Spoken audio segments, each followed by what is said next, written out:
Bonjour à tous, donc une petite vidéo pour reprendre le chapitre que nous sommes en train d'étudier, à savoir le rôle des enzymes dans l'apport du glucose sanguin. Donc je vais faire un petit récapitulatif de la séance de la semaine dernière, où vous aviez eu une correction du TP ainsi qu'un TD à travailler. Et donc je vais dans cette vidéo vous donner le travail que vous avez à faire aujourd'hui. Alors du coup, on en était à la partie B, la digestion des glucides alimentaires, et vous aviez, la dernière fois que l'on s'est vu, réalisé un TP sur l'hydrolyse enzymatique de l'amidon.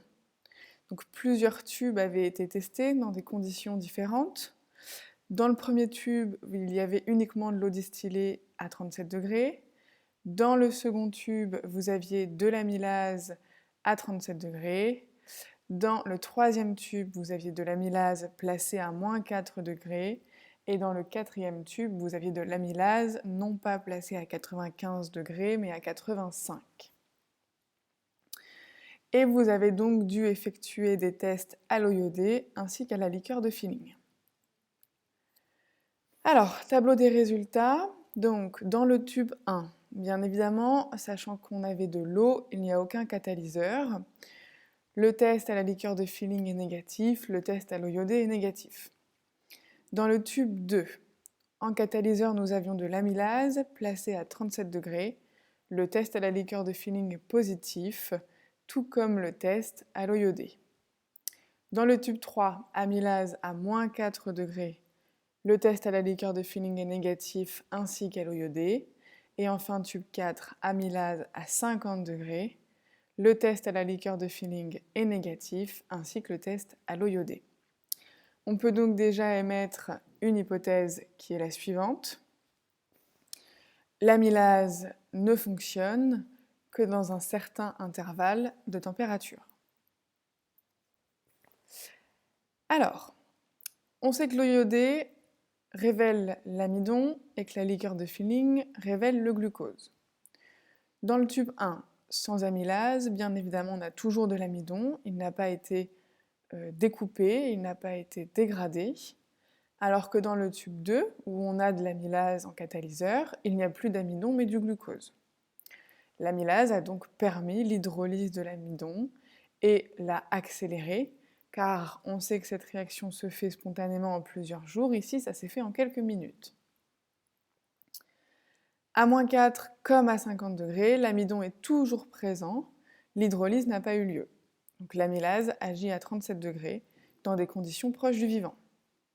On appelle cela un biocatalyseur, un catalyseur qui fonctionne dans un intervalle de température proche des conditions du vivant. Donc les enzymes sont sensibles à la température du milieu.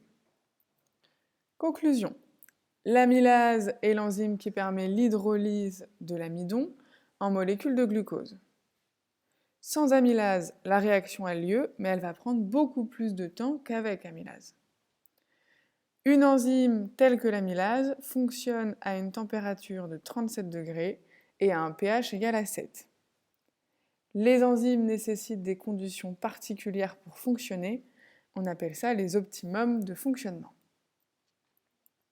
Bien, alors, grand 2, la double spécificité des enzymes, c'est le travail que vous aviez à me faire pour la dernière fois. Quelles sont les spécificités réactionnelles des enzymes? Donc, vous aviez un TD que je vous ai envoyé par mail, on va travailler ensemble la correction. Alors, l'objectif est très simple, je vous enverrai aussi par mail une correction papier. L'objectif ici, c'est seulement que je vous explique davantage d'informations.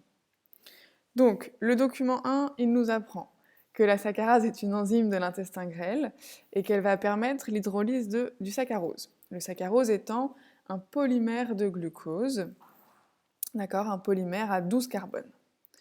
Il possède une structure très ressemblante à celle du maltose et du lactose. Donc une expérience vous était présentée. Cette expérience consistait à remplir 4 tubes à essai de différents éléments. Dans le premier tube, on mettait du filtrat avec de l'eau distillée. Dans le second tube, tube 1, on mettait du filtrat du maltose. Ensuite, du filtrat du lactose. Et enfin, du filtrat du saccharose. Et pour terminer, de l'eau distillée et du glucose. On a testé la présence de glucose à l'aide de bandelettes test. on se rend compte qu'il n'y a pas de glucose dans le tube 0, qu'il n'y en a pas dans le tube 1, ni dans le tube 2, mais par contre que le glucose est présent dans le tube 3 et 4. Pas étonnant dans le tube 4, puisqu'on en a injecté. Par contre, dans le tube 3, on a bien injecté 3 ml de saccharose. Donc, la présence de glucose dans le tube 4 n'est pas surprenante, alors que dans le tube 3, elle traduit la transformation du saccharose en glucose, sous l'effet de la saccharase. L'absence de glucose dans les tubes 1 et 2 indique que même si les trois molécules sont structurellement très proches, elles ne sont pas identiques. La saccharase ne catalyse que les réactions qui sont en lien avec son substrat. Le document 2 vous présentez le devenir du glucose 6-phosphate dans les cellules. On apprend que cet élément peut se transformer en deux produits en fonction de l'enzyme qui intervient dans la réaction. Soit il se transforme en fructose 6-phosphate, si l'enzyme est la phosphoglucoisomérase, soit il se transforme en glucose 1-phosphate, si l'enzyme en jeu est la phosphoglucomutase. Une expérience a donc été réalisée sur deux souches de levure qui ont été génétiquement modifiées. La souche PGM1,5 a été mutée pour la phosphoglucomutase, j'ai oublié un C, et la souche PGI a été mutée pour la phosphoglucoisomérase. Donc, le tableau présenté dans le document D vous permettait de mettre en avant que la concentration en glucose 6-phosphate est beaucoup plus élevée chez la levure mutée que chez la levure sauvage. 76,20 nanomoles par milligramme de matière sèche contre 2,07 pour la levure sauvage. Au contraire, la concentration de fructose 6-phosphate et d'ATP est plus faible chez la levure mutée.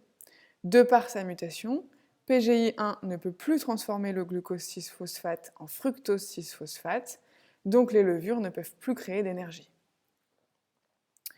De plus, dans le document C, on vous présente une activité de 135,7 milli-U par milligramme pour la phosphoglucomutase chez la souche sauvage, contre une activité de 1 milli-U par milligramme pour la souche PGM1,5. Donc la mutation a engendré une inactivation de la phosphoglucomutase chez PGM1,5. Bilan. Les enzymes possèdent à la fois une spécificité de substrat, c'est-à-dire que chaque enzyme n'est capable d'agir que sur un substrat. Par exemple, la saccharase ne catalyse que l'hydrolyse du saccharose. L'hydrolyse du maltose nécessite, elle, l'intervention de la maltase, et celle du lactose nécessite, elle, l'intervention de la lactase. Un substrat est donc une molécule qui est transformée en produit grâce à la catalyse d'une enzyme. Deuxième spécificité, la spécificité de réaction. En plus de présenter une spécificité de substrat, les enzymes ne peuvent catalyser qu'un seul type de réaction sur leur substrat. Par exemple, la phosphoglucoisomérase agit uniquement sur le glucose 6-phosphate et ne permet que et seulement que sa catalyse en fructose 6-phosphate. Si on veut transformer le glucose 6-phosphate en une autre molécule, alors il nous faudra une autre enzyme. Même si elles agissent sur le même substrat, ces enzymes ne peuvent se substituer l'une à l'autre. Elles ont donc une spécificité d'action. Bien, aujourd'hui, donc grand 3, les caractéristiques d'une réaction enzymatique. Vous allez chercher à savoir quelles sont les caractéristiques des catalyses enzymatiques à l'aide du TDE. 2. L'influence de la concentration en substrat. Je vous le joins au mail qui vous sera envoyé cet après-midi. Vous faites votre TD et vous me laissez de la place pour la correction et le bilan. Vous laissez environ une page dans votre cahier.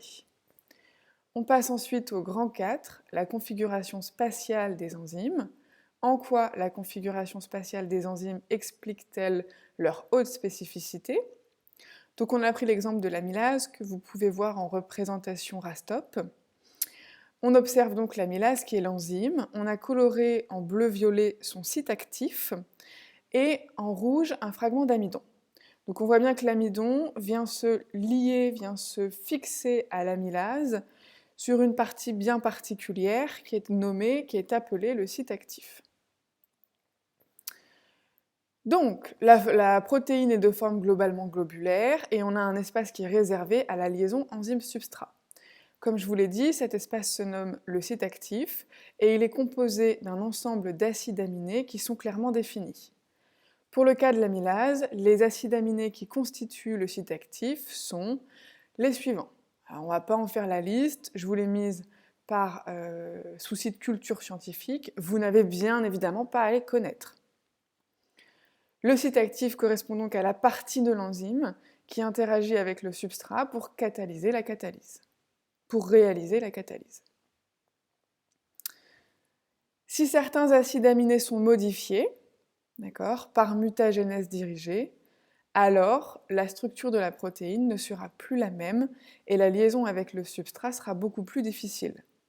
Par exemple, si on modifie un acide aminé sur le site actif de l'amylase, alors on a une nette diminution de l'activité enzymatique. En temps normal, l'activité enzymatique est de environ 66 212 U par milligramme, alors que si on induit une modification d'un acide aminé, l'activité descend à 350 U par milligramme. Il en est de même pour d'autres acides aminés, bien sûr. Donc, l'étude des modèles moléculaires permet d'expliquer la formation du complexe enzyme-substrat. Les enzymes sont généralement de forme globulaire et elles ménagent un espace appelé site actif, dont la forme est l'exact complémentaire de leur substrat. La modification de la structure du site actif par le changement d'un seul acide aminé suffit à diminuer considérablement l'activité catalytique. D'autres facteurs peuvent participer à la modification de la structure de l'enzyme, comme une dénaturation suite à une température trop élevée ou encore à une modification du pH. C'est donc bien la configuration spatiale de l'enzyme qui détermine sa double spécificité. Nous en avons terminé avec ce chapitre. Je vous laisse prendre tout ça en note dans votre cahier. Je vous laisse le temps d'intégrer les différentes notions. Si jamais vous avez des questions, vous n'hésitez pas à me contacter et je vous laisse aussi faire vos propres recherches pour aller plus loin. Je vous dis à la semaine prochaine pour le prochain chapitre. Bon courage!